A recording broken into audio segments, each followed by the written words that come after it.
の中にある赤と青き線それらが結ばれるのは真の像。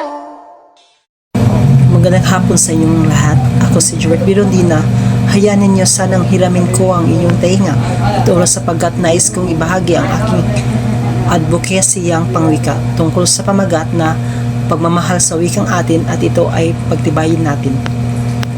Karaniwan na sa mga Pilipino ay lubos na ang paghangang ipinakita sa wikang banyaga, pati nga ang tono ng pananalita ay ginugulgulan na ang huras upang di maging boses Pinoy. Marami na sa mga kabataan ngayon ay mas mataas pa sa pagsasalita ng wikang English kaysa sa mga sariling atin. Ngunit ang ating naririnig lamang ay lubos na nagpuri sa kadahilan ng ito ay mas mataas na kaalaman sa wikang banyaga. Ngunit hindi ba mas kahanga-hanga kung ang isang Pilipino sa kasalukuyang panahon ay nanatiling tunay na magaling gumagamit ng mga malalim na termino sa kabila ng modernisadong panahon? Hindi ko sinasabing mali ang matuto tayong sa wikang banyaga. Ngunit kung ang pagkakatuto natin nito ay sharing paglimot natin sa sariling natin, dapat na siguro tayong maalarma bilang parte sa sambayan ng Pilipino. Nararapat lamang na tayo ay maging bihasa sa paggamit ng sarili nating wika.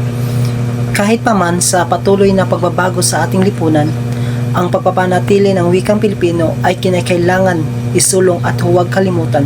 Sa halip ito ay naging pagtibayin at pagpahalagahan marahil ito ang nag-uugnay sa atin bawat araw-araw.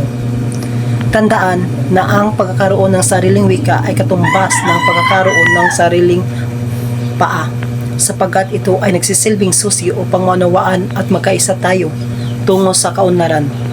Ang pagkakaroon nito ay masasabi nating isa sa magandang nangyari sa ating kasaysayan na walang sinuman ang kukontra.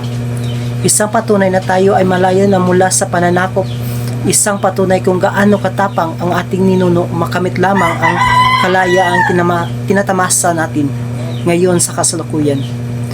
Kung kaya, bilang pasasalamat na nararapat lamang na paglaanan nito natin ng panahon upang ito ay atin upang lubos na masisid ang kailaliman nito, maunawaan ang baybayin at ang mga salita na sa iba't ibang variety ng wika.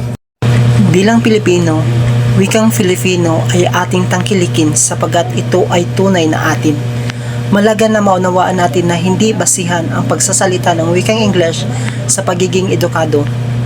Huwag nating hayaan na lamunin tayo sa ating pagtingin sa kagalingan ng ibang sa pagsasalita ng wikang English. Sa halip ay pagbutihan natin na maging bihasa tayo sa sariling nating wika.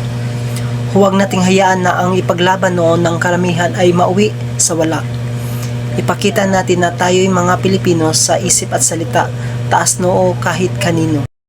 Sa lipunang mayroon tayo ngayon kung saan ang pag-usbong ay mahirap iwasan. Naway piliin pa rin nating tumingkad ang ating pagka-Pilipino. Wala nang iba pang magpahalaga at tatangkilik sa ating sariling wika kundi tayo ding mga Pinoy. Hindi pa huli ang lahat kung ngayon ay hindi ito masaya dong nabibigyan ng pagpahalaga at pansin. May pagkakataon pa tayong baguhin ang maling gawain nito.